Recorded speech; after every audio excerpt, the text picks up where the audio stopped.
Hello everyone, welcome or welcome back. I hope you are doing well. Today we are going to do quite some painting, which I'm very happy to say because if you watched my latest videos, you're probably sick and tired of me saying this, and believe me, I'm also sick and tired of saying this, but I have been, or I partially am, in a very persistent art block, which I have been for a couple of months now, which is, as you can probably imagine, very frustrating. So I'm very happy to say that I think I'm slowly recovering from this, and yes, recovering is an appropriate word for this.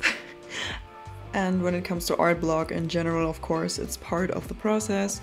And this YouTube channel is also kind of a personal archive for myself to look back on later on. So there is no way around talking about that. And if you haven't seen my latest videos and are interested in that, I've made a specific video on tips, what I do against art block, and another video in which I discuss very passionately my thoughts on art block, a very relieving realization I had on it, and so on and so forth. I will link them down below and up on the screen.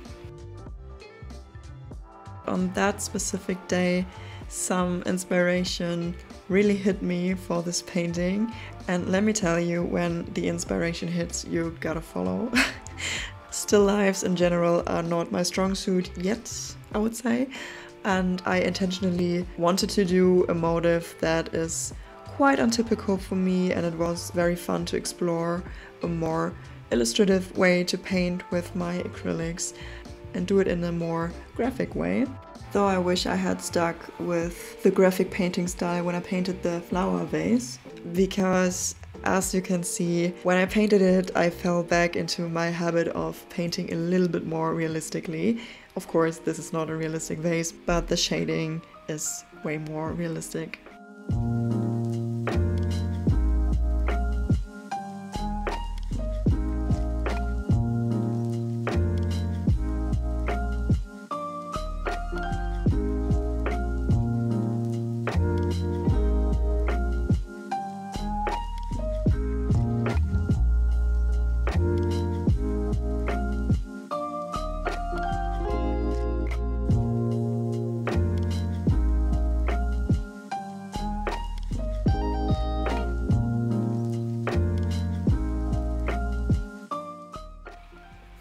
I'm also very much in love with the neon pink underpainting, which I intentionally let peep through at some spots, besides the checkered tablecloth, obviously. Oh, and you may remember the small sketch you saw very quickly at the beginning of the video. That was my also very quick concept drawing I did before painting. And here in the end, when the painting dried completely through, I went in again with some oil pastels to create a little bit of texture.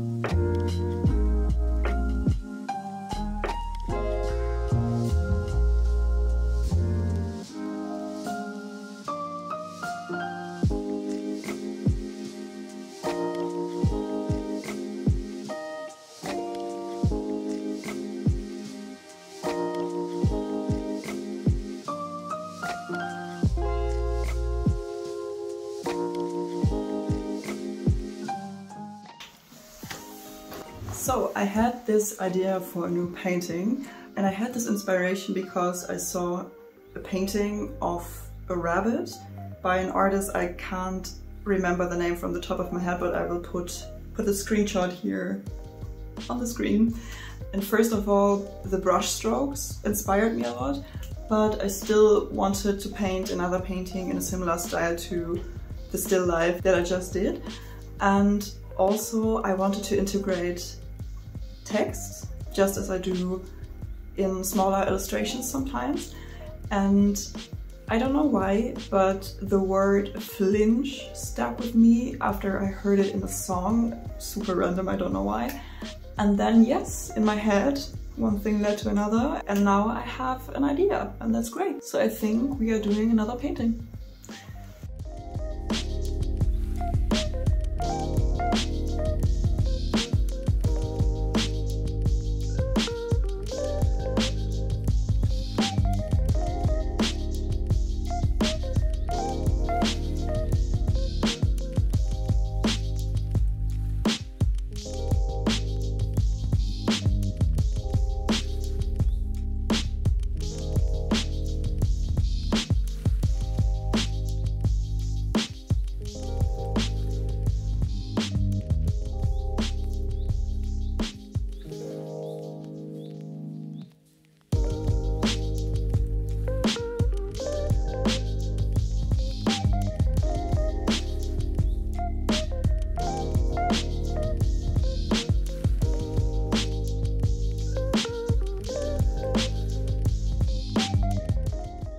So this is where we are at.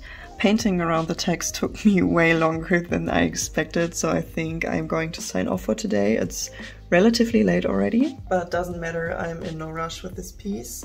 Hopefully I'm going to be able to continue tomorrow, but I'm still thinking about which color I want the text to be. When I first envisioned this painting, I thought that I'm going to leave the text in this neon pink, but I'm not so sure anymore. I think a vibrant light minty green could also be very fitting for this piece, especially with the color scheme I'm envisioning, but I'm not sure yet.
So this is the final painting before varnishing, and I don't know if I like this painting in general.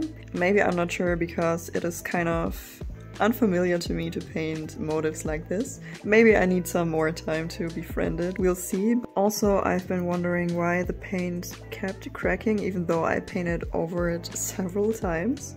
Although I think we could consider this kind of a happy accident.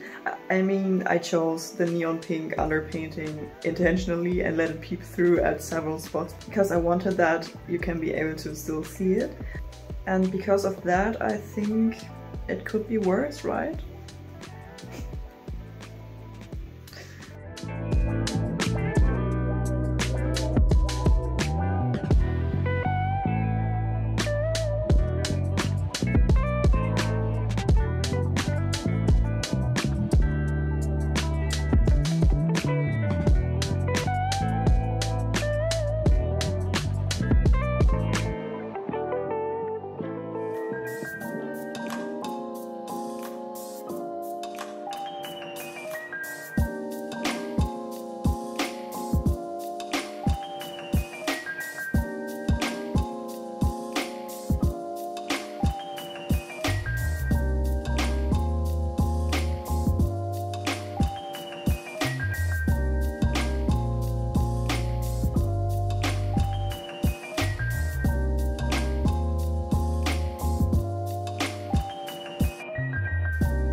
In the past year I learned how to crochet and I really fell in love with it, especially after my graduation. I really got into it, and my graduation marks the point of time at which I fell so deeply into my art block.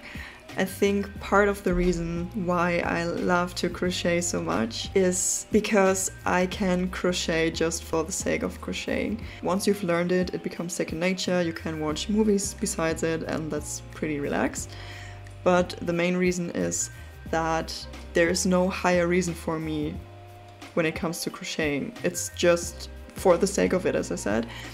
And for me, that means that I would never offer the stuff I crocheted on my shop, for example, because then probably my relationship to it would change. And this is what happened with painting, for example. I really feared that this is going to happen before I started my YouTube channel, before I opened up my shop. Don't get me wrong, I really want to do that. I really love having this shop. I really love doing YouTube. Editing videos is so fun to me, and I really want to do that. But the thing is, when you have very high expectations and especially want to do the things that you do and love very well, you put very high pressure on yourself. And because all of that is so important to you, or to me in this example, I procrastinate to paint, so that I a lot of the times don't even start to paint because it feels so overwhelming to me. And I think this is so sad because I really hope that this is not going to happen. Yeah, and I really have to work through that and really have to change my relationship with that, because I don't want it to be like that. So I just finished the pencil case I was working on yesterday.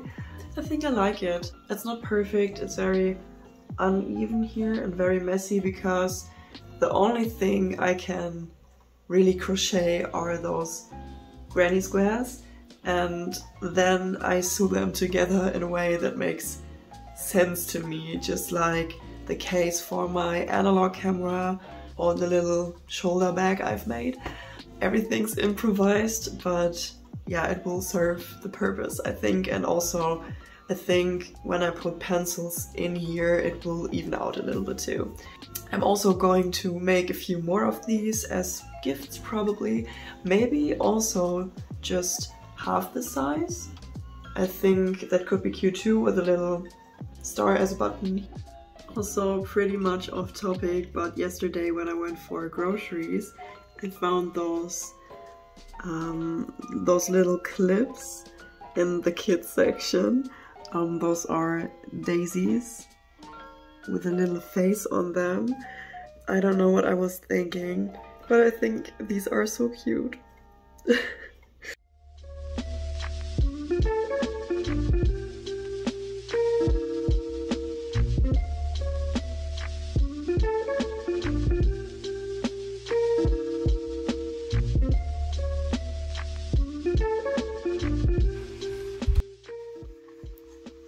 So I have this illustration I drew quite some time ago now, but an illustration I feel very personally connected to. I can't say why that is exactly, but I do, and I would love to make a postcard out of it. And for the sake of better quality and also to be able to offer it in my shop later on, I think I will draw it again in Illustrator right now. Speaking of postcards, let me quickly show you another postcard I want to get printed before we start to digitize the illustration I just showed you. My laptop going crazy again, do you hear that? Probably. How could you not? Anyways, this is the postcard. This is just a detail section of a pretty big watercolor original painting I did probably 2.5 years ago, but I don't love the overall painting. It's fine, but I like this part so much better, and I think this is going to make a beautiful postcard. Okay, maybe it's because I'm not very used to illustrate digitally, and therefore I'm not an expert with the brush sets on Illustrator. I don't think that I like the digital version as much as the version in my sketchbook, because the way I did it in Illustrator, I think the charm gets lost. I realized the thing that I really like about the sketch is that you can see the structure, you can see the different shades. I mean, of course, I could have done more color shades in Illustrator too, but I don't know, it's not the same. I think that I probably will try to take a very good photo of it, or to just scan it in very high quality so that I can still use it for my postcard. But if you feel called to do so, I'm very happy if you tell me your opinion in the comments. Just let me know which version you prefer. So that's going to be it for today's video. I hope you enjoyed it. Thank you so much for being here, if you are still here, and especially for choosing to spend your time with me. If you want to, leaving a like or a subscription is always very helpful if you haven't already. And of course, I really hope to see you in my next one as well. Goodbye.